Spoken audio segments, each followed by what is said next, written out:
What's up, guys? This is Coach Grant with First Down Training, and today we're going to be breaking down 5 tips to be the best wide receiver on your team. Let's get started.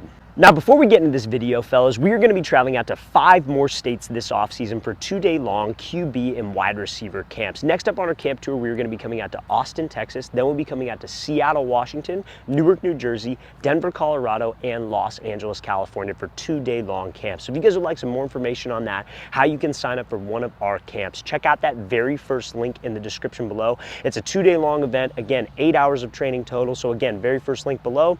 Let's get back to this video.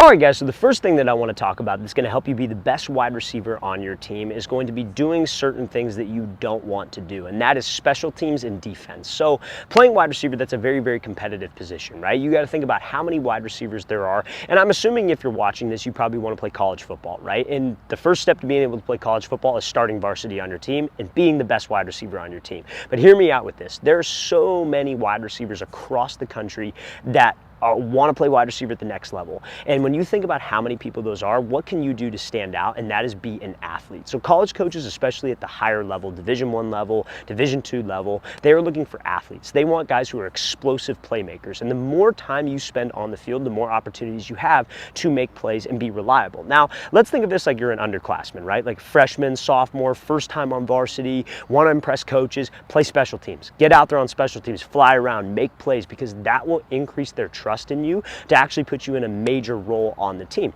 Play defense. Do whatever the team asks of you to do so you can get on the field and have opportunities to make plays, but also they will trust you on the offensive side of things. Now, some of you might be thinking, well, why would I play defense and special teams? Because I want to get recruited to play wide receiver. Guys, they want explosive playmakers. The more opportunities you have to make plays on film, the more opportunities they see you, right? Like, again, your highlight tape is not going to be this long 10 to 12 minute thing. A college coach will never watch that. He's going to watch 1 to 2 minutes. And the more opportunities you have on film, the more chances you have to make big plays and stand out to those coaches. So do the things that you don't want to do. Actually play defense, play special teams to be able to get time and stand out to not only your high school coaches, but also give you better chances to stand out to a college coach. All right, guys, now the second thing that I want to talk about is chemistry with your quarterback. Now, as a wide receiver, we all know this. We are only as good as our quarterback. If our quarterback doesn't give us the ball, if our quarterback can't get us the ball, then we are not going to be able to get receptions, make big plays, and stand out, especially to a high school coach or even a college coach like we mentioned, right? So now, let's think about this.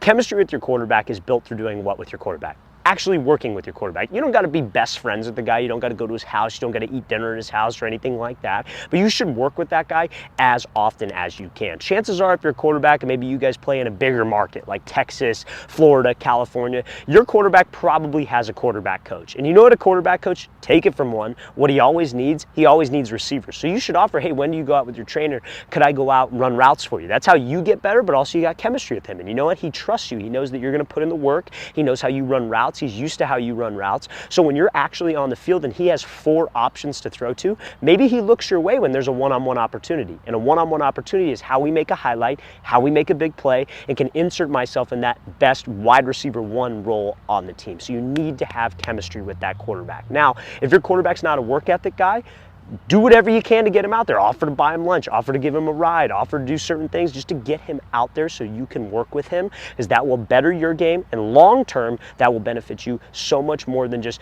working with your quarterback when you're at practice. Stay 10, 15 minutes after practice. That's not that long of a time. Get in some weekend work.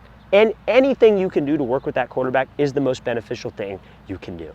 All right, guys, so the next thing that I want to talk about is knowing the playbook. I cannot stress this enough, how many wide receivers don't know the entire playbook and don't know their responsibilities. Like, I used to coach wide receivers at a high school in California called Los Alamitos High School, right? And we would have certain receivers, great athletes, fantastic speed, size, they could do it all, right? But they didn't know their stuff, and it was the biggest pain in the ass to have to hold their hand through every single situation. And when push came to shove, we would not go their way with a play call because we didn't think they would do the right thing. Like if we had a play, like let's say for example, I had 2 wide receivers, obviously I'm not going to name them by names, but let's say I had 2 wide receivers on the outside. One of them knew everything. He knew every single play, every single read, knew how to run his routes, had chemistry with the quarterback. And then we had another guy who was a better athlete, bigger, faster. He's currently playing Division I football. The other kid ended up not playing football due to injuries and some off the field stuff, but the other kid's currently playing D1 football. He's playing on the other side of the ball, defense, which is probably best for him, but he had no clue what to do, and he was probably the better guy to go to in those 50-50 jump ball, deep post, taking a shot downfield situations. But you know who we went to? We went to the less athlete who was better at his playbook. So you guys have to understand your playbook. You guys have to know what reads you are on certain plays, what the timing is on certain plays, so you don't take forever with your routes. You're not trying to be too fancy. You have to know where you need to be on certain plays, why you need to be there, because that only is going to increase your chances of receptions, number one, because the quarterback trusts you, and it's going to keep you on the field. I can't tell you how many receivers I have pulled off of the field because they don't know what to do. Or maybe this, you just know what route to run. That's another thing that wide receivers should know. You should know the full play. You shouldn't know that, oh, I have a slant, or oh, I have a post. You need to know the full play, because that can help you with timing, working different moves on your routes, because you'll know you'll have time to actually do that. But you need to know your playbook if you want to be the best wide receiver on your team. All right, guys, now one of the main things that you need to have, especially being a wide receiver at the high school level, and especially being able to play at the college level, because to be the best wide receiver on your team, you're obviously, I would assume, you want to play at the collegiate level.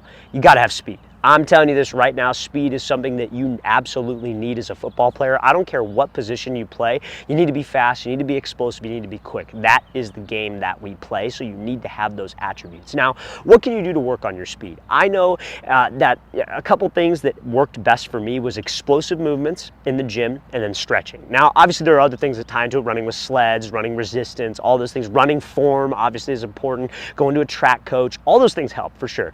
Two biggest things for me was in the gym doing explosive movements often. Like I'm talking maybe 3-4 times a week, doing box jumps, doing hang cleans, power cleans, snatch, like single leg hops, jumps, anything explosive that activated those fast twitch fibers. Now, fast twitch fibers is something that every single person on earth has. Some people have more than others, right? And so fast twitch fibers can be worked on by doing all out effort movements in the gym. Fast twitch muscle fibers come from all out effort movements. So maybe doing like a power clean, for example, where you clean the weight up and you have to catch it. That power clean is an all out effort movement. So that's what you should be training in the gym, okay? So now the other thing, like I mentioned, is stretching.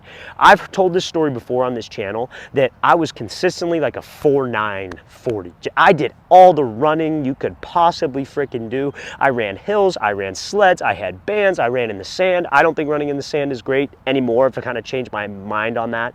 But I used to do it all. I tried everything, right? Nothing ever changed with the 40 time until I started stretching, because it helped me loosen up my hips. I could actually get my knees up in stride, my flexibility improved, and that is what improved my speed. Just that one little detail. Doing those explosive movements obviously helped, but stretching is one of the most underrated things that you can do for your speed. So if you guys would like a stretch routine that you could do to help with speed, just post that in the comment section below. I'll send that over to you, no problem.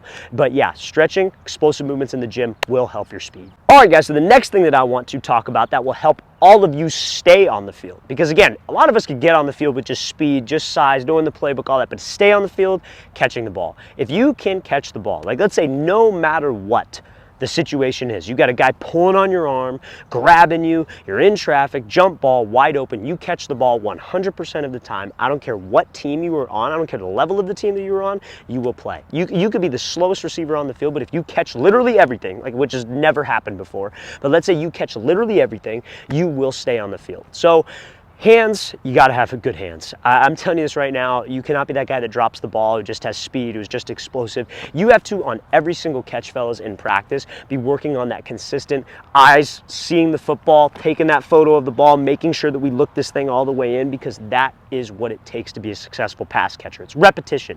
So before practice, you're working with the quarterback, on your own, like we talked about, building chemistry. You should always be focusing on something on the football. Like whether you're looking at like the stripe of the ball, whether you put numbers on the ball, whatever it is, but something that forces you to have to look it all the way in and be consistent with those eyes, because eyes is how we catch everything. So if you want to improve your hands, guys, that is the best way to stay on the field.